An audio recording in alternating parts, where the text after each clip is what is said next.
From Hollywood, it's time now for Edmund O'Brien as... Johnny Dollar. Mr. Dollar, this is Miss Beale at the travel office calling back. I got your plane space all right. Oh, good. Wait till I get a pencil. Okay. You leave Idlewild tomorrow morning at 9 on National Flight 405, and you reach New Orleans tomorrow evening at 5:01. 5:01. Got it. You'll have to stay in New Orleans overnight, and the earliest flight I could get out of there is Pan American number 701 the next morning at 8. 8 o'clock. That'll put you in Managua at 5:50 that evening. And there's a train from there to San Juan del Sur. Oh, that part of it should be fun. The fare one way, including tax, is $216.55. Why don't you buy a round trip? Well, just habit, I guess. Superstition. I don't like to presume I'm going to get back from any of these trips I make. That would really be asking for trouble.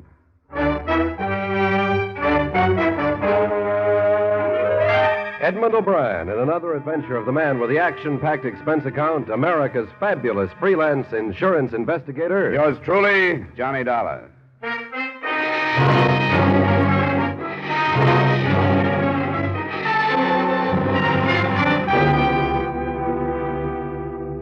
Expense account submitted by Special Investigator Johnny Dollar to Britannia Life Insurance Company, Hartford, Connecticut. The following is an accounting of expenditures during my investigation of the David Rockey matter. Expense account item 1, $4.50, transportation from Hartford to New York City. Item 2, $1.20 cab fare to the hiring hall of the National Maritime Union.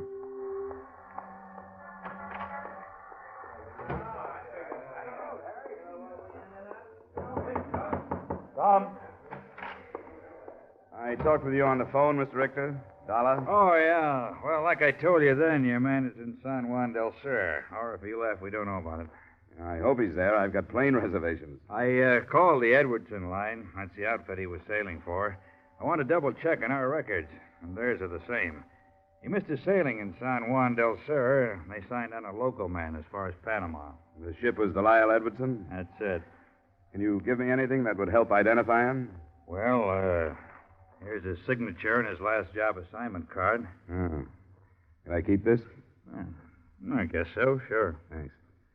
Let's see, here's his membership book number, 146544. Uh-huh. All right. Would you happen to have any photographs in your file? No, but the Coast Guard office would, on his certificate of identification and certificate of service. They'll both be in a file on him over there. Good, that's what I need. I wouldn't know him if I did find him. I'll fix you up. Naturally, I'm curious, you flying all the way down to that port. What do you want with this David Rockey? Mind telling me? He just became a millionaire. What?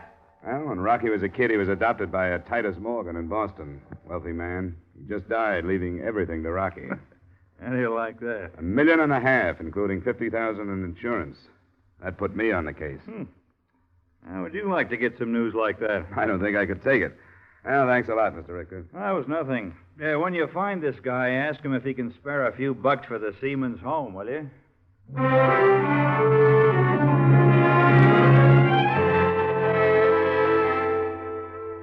From the Coast Guard documents on David Rockey, I memorized his picture, and the next morning, I left New York. Expense account item 3, $297 fare and incidentals to Managua. Item 4, $35, a charter plane I finally arranged for the next day that put me in San Juan del Sur at 3 o'clock the next afternoon.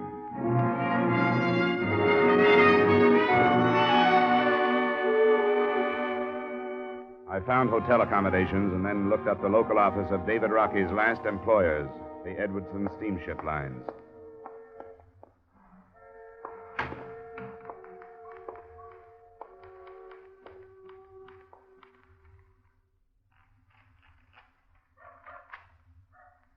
Well, that's it. Oh.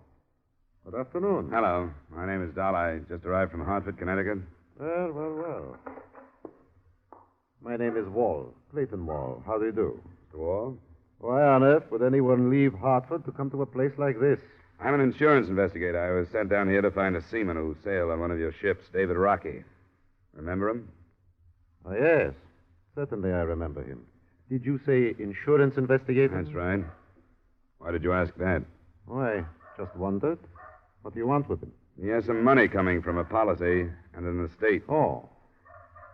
I think I'd go back to Hartford, Mr. Dollar. Why? David Rockey is not in a position to hear about money up in the States. Oh? He's in jail. He's being charged with murder. Oh, I see. When did this happen? I'm afraid I don't have all the particulars. The papers, they aren't famous here for accurate reporting. But he missed his ship, you know. That was not quite 2 weeks ago. Yes, I've been told that. I believe the reason was a drinking bout. And as a result of it, this employee of ours, a Nicaraguan, was killed. Stabbed to death, I believe. Why didn't anybody know about this in New York? His union or your company? Things move very slowly down here. Well, you must be in contact with your New York office. My communications are of a purely business nature, Mr. Dollar. I suppose that sounds rather inhumane. Yes, matter of fact, it does. This office handles many thousands of dollars each year for the company, and I have to protect its position. You mean that's why you didn't report this trouble of Rocky's? And if I had, it would have meant interference with the officials. And that wouldn't have been good for you. It would not. One who wants to continue in business here doesn't interfere with the Guardia Nacional. It is both military and police. And like in all countries, they have legal procedures. I take it you haven't seen Rocky since he was arrested. No, I haven't. Well, I hope you don't mind if I do. I'll be blunt with you. As long as the interference doesn't stem from this office, I think it's highly in order. I wish you luck, Mr. Dollar. And I'd like to have you tell me how you come out. I'm not as heartless as I sound. No, sure. Just a good businessman.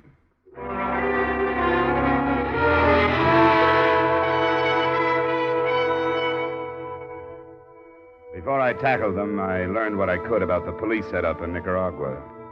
The Guardia had been organized originally by American Army and Marine officers. A lot of what I dug up would have been good news to criminals, a couple of thousand men enforcing laws in the country about the size of New York State. But at least it looked like I'd find somebody who could speak English. I did, but that was all there was in my favor. You cannot talk to him. He's a prisoner, and I will not have people talk to him. Why not, Sergeant? Why don't you want me to see him? It's for me to say. That is my order. You're an important man, I understand that, but there are some who are more important. What do you say? You're evidently used to dealing with people who are afraid of you. I don't have any reason to be afraid of you. Importance? I do not understand. And fear? I'm here under the proper papers. They give me certain rights. David Rockey was under papers, too. He has rights. Does he have a lawyer?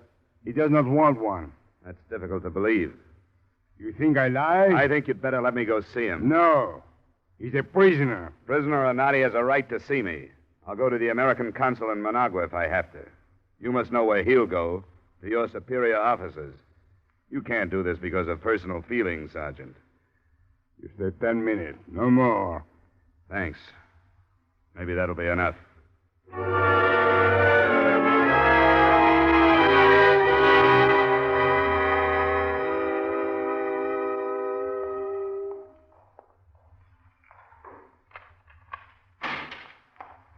Who is it? Don't you have a light? No. Who is it? My name is Dollar, Rocky. I came down from the States to find you. That's a laugh. I know how these things go. They haven't even heard about it up there, so why should anybody come looking for me? Titus Morgan died. Oh, I'm sorry to hear that. What does that have to do with it? He, left you a little money, some insurance. Company wanted to find you so they could clear their books. Is this a fact? Yeah. What about this murder charge? If you've been outside, you know more about it than I do. This is where I woke up, and this is where I've been. I don't know what's going on. What do you mean, this is where you woke up? I got drunk. I don't remember getting here. You know about the murder charge? Oh, yeah, they told me about that. What happened? I don't know. I drank too much. It almost seems like I got a Mickey. Did you kill this guy? Are you on the level? Certainly I am. Here, hold my wallet while I get a match. That's my operating license. My cards are inside. Connecticut. It's close to home. I'm sorry I was so suspicious, but you could have been working for the police, coming in here to give me some false hope and make me blab. What about the killing? I don't remember. I don't know what happened. His name was Sagasa. He was foreman of the longshoreman crew that loaded us. I know that. Well, I didn't have to stand watch that night, so I went with him. I've done it before. I knew him. There were all these drinks at his place finally with his wife. I remember midnight, but not much after that. except half remembering going to bed because I was so stiff. You went to bed there? I'm not even sure of that. I think so. I don't remember going anyplace else. And believe me, I've been trying to. What then? I don't know. Almost like a nightmare. I can remember the police being there. In the morning, I was here. And that Sergeant Ortega won't tell me what's going on or let me see anybody. I don't even know how he was killed. He'd been stabbed. He was lying on the floor in the middle of the front room. I wouldn't have any reason to kill Emiliano. You remember who was with you? Yeah, there was his wife, as I said. What's her name? Misha. Tell me about her. Well, there's nothing about her. She's Sagasa's wife. After I met him, I met her. I've made this port quite a few times and got to know them both. Mm-hmm. Who else was with you? 2 other men. One was Dave Light. He was a crew member of the ship, so he's gone. The other is Chris Binstead. He's in charge of the warehouses here for the Edwards and Company. Then there was another girl, Alicia. I don't know where she came from. I'll find out. You're really going to look into it? Yeah? I don't see an American sitting here in a black cell without somebody helping him. I won't say I've been praying, but if I had been, you'd sure be the answer to them. I'll let you know what I find out. And Mr. Morgan died. That's right. He was a great man. I wish I'd stayed home.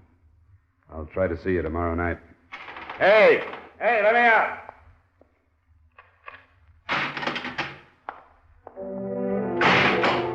I couldn't see him. The cell was that dark. But when the door clanged shut behind me, I realized the irony of the situation. The heir to $1.5 million fortune in a jail cell in Nicaragua without rights, privileges, or even light.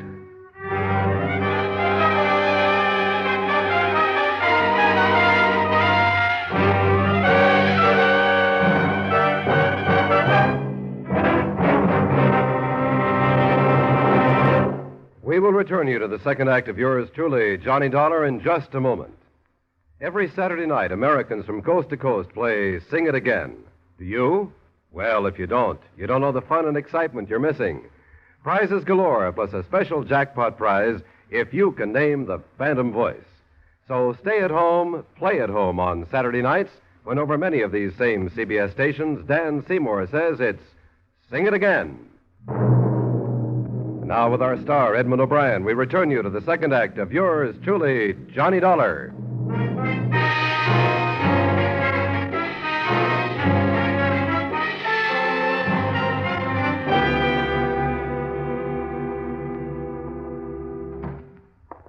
Now you saw the prisoner. Don't trouble me no more. He told me he wouldn't have any reason to kill the man, Sergeant. That's what he said. And that he doesn't remember killing him. That's what he said, too. And why? He says he was drunk, yes.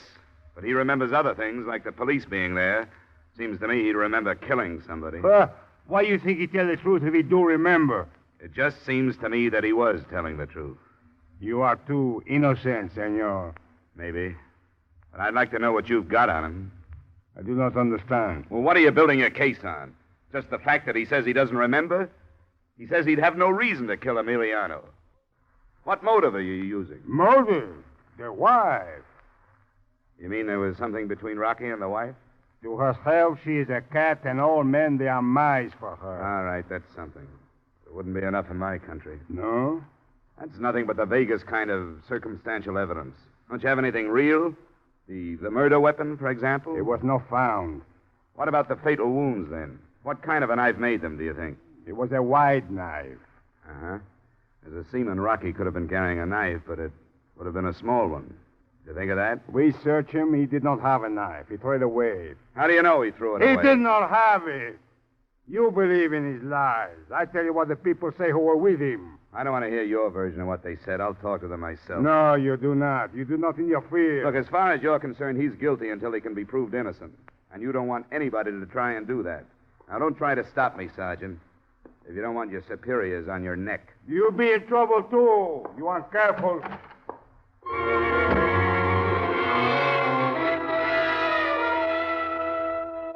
My first move was to get a cable off to Hartford advising the company of the situation and suggesting that the Titus Morgan estate send a lawyer to San Juan del Sur as quickly as possible. By then, it was 5 p.m. Through Clayton Wall in the Edwardson office, I found the address of the Sagasa widow, one in a section of houses that the company had improved for their employees. Mrs. Sagasa was an attractive, unusually fair-skinned woman of maybe 23 or 4 who was outside enjoying the moist wind of evening when I arrived. She, too, spoke English. The company taught me. I work there. Oh, it seems to be a good company. Does a lot for its San Juan people. Sometimes I think it is good. But then sometimes I think it would be better never to know any Americans. But they bring me many presents from America. David Rockey and who else? The other sailor from the ship, the one named David. Light? Yes, that one too. And one called Robert. What did your husband say about all these presents? Didn't he mind? Only sometimes he was angry. He would say, "You are my wife. You don't take these things." And I say, "Yes, Emiliano. I'm your wife. And these things don't change that." And he would smile and he was not angry anymore. Was he angry about David Rockey? Sometimes. You know he's in jail, don't you? Yes, I know. Did you see him kill your husband? No. I understand you were here. Yes, I was here with Alicia. We came out here. It was hot inside. Oh. And the men were still inside, huh? Dave Light and Rockey and your husband? Yes. And there was one other, wasn't there? What was his name, Binstead? Yes, Chris Binstead. Did you hear anything from out here? Well, only talking. All of them talking? I think so. David Rockey thinks he remembers lying down while he was here. I think he stood up. He was up when you came out of your house? Yes, I think so. It was... Well, there was a lot of rum. Yes, I know. Had there been any trouble? Any arguments? No, I don't think so. Don't you remember? There was only trouble when Chris ran out. Then Emiliano stayed. What did Chris say? He said, "Dave, he cut Emiliano." Dave who? Only Dave. Could he have meant Dave Light? Well, I don't know. Was Dave Light still in the house? No, he was gone to bring the Guardia. Look, it's very important that I learn all the truth about what happened. The Guardia have made up their minds that David Rockey killed your husband. If he did, he'll be punished. But if he didn't, that's got to be proved. I came here to tell him that, well, that he had a new life to live. New life? What does this mean, his new life? David Rockey is a rich man in America now. Rich man? You know how much $1 million is? No. Well, it's more than you or your children or your grandchildren could ever spend here in San Juan. David Rockey has more than that now. He doesn't know. I came here to tell him about it. But when I found out about your husband, I didn't. Oh, no. He would surely curse God if you told him. You understand now why I have to learn the truth, don't you? Yes. All right. Then will you take me into your house and try to remember everything that happened before you and Alicia went outside?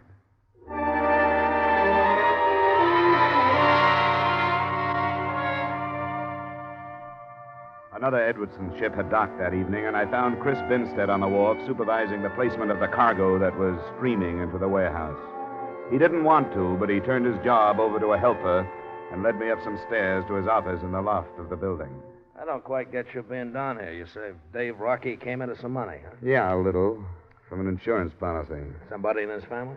He didn't have any family. That's what I thought. He never talked about having a home or anything. Did you get in to see him? Yeah, I saw him. It's a whale of a spot he's in. Yeah. I feel sorry for him, but what else can you expect? Did you see him kill Sagasa, Chris? Yeah. And I don't want to see anything like that again. What happened exactly? Well, the whole thing was that everybody'd been drinking too much. He passed out and laid down on a cot. If he'd stayed there, everything would have been all right. But Misha, she's nothing but a package of trouble anyway. She had to go over and try to wake him up. She said something that got her husband started. What do you mean, started? Yeah, riled up, something personal. So he goes over and dumps Rocky on the floor and tells him to get out and not come back. Rocky hit him once and then went out in the kitchen, got the knife, came back. Misha told me she was outside. Yeah, she was. I sent both the women out when the trouble started. She said there hadn't been any trouble. She knows better than that. Yeah, I guess so. Well, I can't see why she'd lie. I never figured them out, any of them. Anyway, Rocky came back with a knife, and they called each other some names, and then all of a sudden there was Emiliano on the floor. Then what? Yeah, that was the end of it. Went and told Misha what had happened. Dave Light went after the Guardia. What did you say to Misha? Oh, I just told her that Rocky had killed her husband. She says you told her Dave did, that you didn't say Rocky. Well, maybe I did say Dave, but I meant Dave Rockey. What are you pressing me for? Just trying to find out what happened. I told you what happened. How about this Dave Light? How come he was able to climb aboard his ship and leave? He reported the thing. Mr. Wall at the main office talked to the Guardia, and they let him go. What is all this, Dollar? You got the facts. It's funny that David Rockey doesn't remember killing him. Is that what he says? He doesn't remember? A man who does a thing like that when he's blind drunk is usually following his subconscious mind. That would mean that when he's sober, he probably would have thought about killing Emiliano. So? That would mean that the motive might be the elimination of the husband.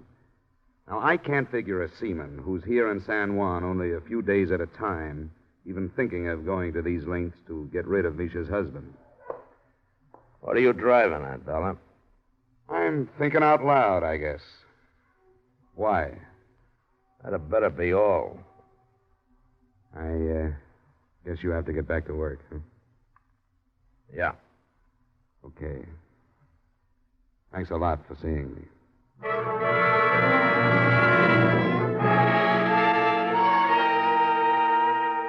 It was coal black when I left and made my way on foot back to my hotel. A message was waiting for me at the desk. Please phone Mr. Clayton Wall. Oh, Mr. Dollar, I've been waiting for you to call. Yes, Mr. Wall, what is it? The widow, Micha, came to my house. She wanted to get in touch with you. That's funny. I gave her my hotel. You were out, and she couldn't find you. Oh, yeah, maybe that's it. What does she want? She didn't tell me, but she'll be at her house and would like to have you come there. All right, I'll go right over.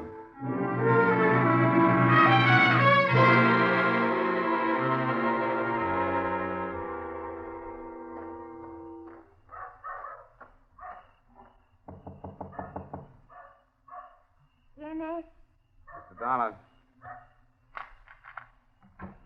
Why you don't come before this? Well, I was busy asking questions. I saw Chris Binstead. What did he say? It's hard to tell the lies from the alcoholic confusion. I don't understand you. I don't understand it either, Misha. Well, why'd you want to see me? I found the knife Oh? Where? behind that chest? Yes. It's there. I didn't touch it. Why wasn't it found before? The Guardia, they didn't look. How did you happen to find it? I don't know. After you leave, I started to think, and something told me, look there. Now tell me the truth, Misha. I tell the truth. You want to help David Rockey? If I can help. All right. Then don't say anything about finding the knife. Not to anybody. I don't tell. You didn't tell Mr. Wall? He asked me, but I don't tell. All right, leave it that way. Don't say anything to anybody.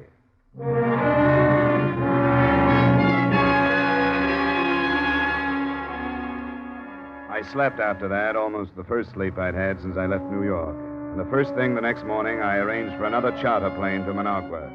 In it, I sent the murder weapon and the only other thing I could think of that carried David Rockey's fingerprints. My wallet that he'd held while I showed him my identification. After a meal that passed for breakfast, I went back to see him. I've been going crazy in here. What have you found out? Oh, not much. Some of it good, some bad. We'll have to wait till this afternoon to do any more. Seems like this is a hangover I'm never going to get over. The times I haven't been going crazy, I've been thinking of Mr. Morgan. How did he die? Heart. He wasn't very old. I keep remembering what he said when I left, that there were two worlds and that I was picking the wrong one. He adopted me, you know. Yeah. I talked to his lawyers, but I didn't get the whole story. It doesn't make any difference, I guess, except that I could have made him a lot happier than I did. He had a son of his own that got killed in an auto accident when he was 14. The mother, too. I didn't know that. I was the same age, and I was supposed to take his son's place. Mr. Morgan found me in a state home, took me in. Gave me everything, put me through school, high school. Why did you leave him? Guess I'd lived too long in the other world or something. I always felt like an outsider. Then the war came along, and I went into the merchant marine. How old are you now, Rocky? 27. I went back after the war, but I wasn't cut out for it, I guess. Tuxedos and formal dinners and dames I didn't understand. The rest of the people who never seemed to say what they were thinking. Yeah, there are plenty of those.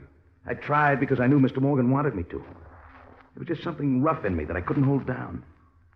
And there were a couple of things with these stuffed shirts, fights. Finally, a few years back, I got up and left without saying anything to Mr. Morgan. I got no sermon to preach. I know it wasn't the way to do it. And he left me some insurance anyway. How do you like that guy? Have you been thinking about the Sagasa thing, Rocky? I've been trying. You can't remember any more? No. Does it look bad? I can't tell about these other people. I wouldn't have killed him. Misha's trouble, I know that, but I wouldn't have killed him. I didn't have any reason to. That's been my approach, but I haven't proved anything with it. You sit tight until I come back. Oh, here. Brought you some cigarettes.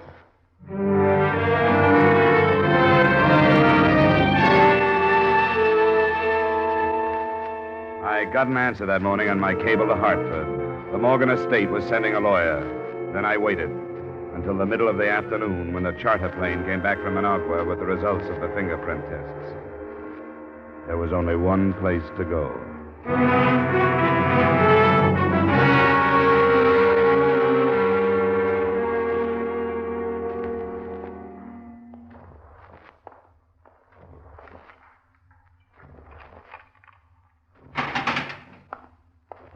Mr. Dollar? Why didn't you give me a straight story at the beginning, Rocky? Oh, what do you mean? Why didn't you tell me you killed him? Did I kill him? You know you did. No, I swear I don't. I don't remember. You mean that, don't you? I don't remember, Mr. Dollar. I don't remember. Did I kill him? Didn't you ever think of getting Sagasa out of the way? Yeah. He was in the way. Did I kill him? I've been looking for evidence that would say you didn't. What I found says you did. What? Your fingerprints on the knife, and no other fingerprints at all. They couldn't have been faked. There was only one way to get them there. Oh, I'm sorry. So am I. I didn't mean to. I had no reason to. Why did I? Well, things happen, I guess. It could have happened to anybody who doesn't have any more sense than I do. I got nobody to blame. Nobody.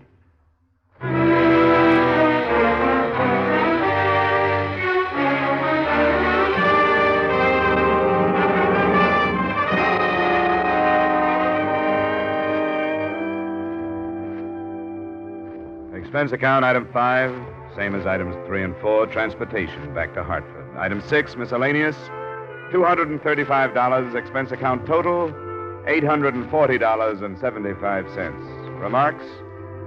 I'm sorry the mission wasn't more successful.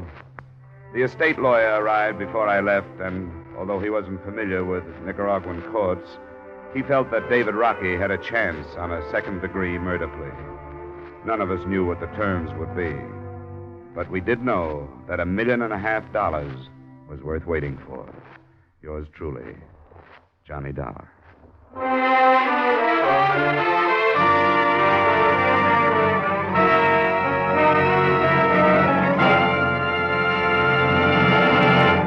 Yours truly, Johnny Dollar, stars Edmund O'Brien in the title role and is written by Gil Dowd with music by Wilbur Hatch. Edmund O'Brien's latest picture is a Paramount Pictures production, The Redhead and the Cowboy. Featured in tonight's cast were Lillian Baeff, Bill Conrad, Tyler McVeigh, Edgar Barrier, Jay Novello, and Jack Moyles. Yours truly, Johnny Dollar, is produced and directed by Jaime Del Valle. This is Dick Cutting, inviting you to join us next week at this time when Edmund O'Brien returns as Yours truly, Johnny Dollar.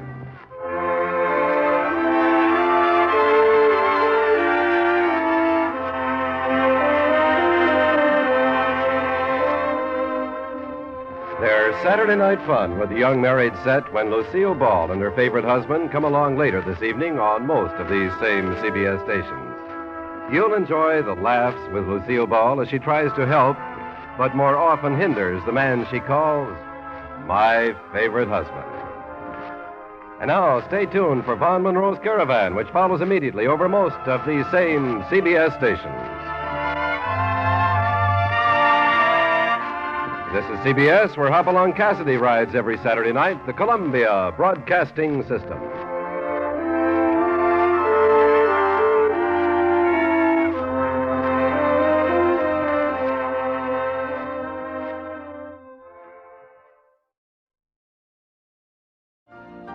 You've been listening to the OTR Gold Network. Find more classic radio at otrgold.com.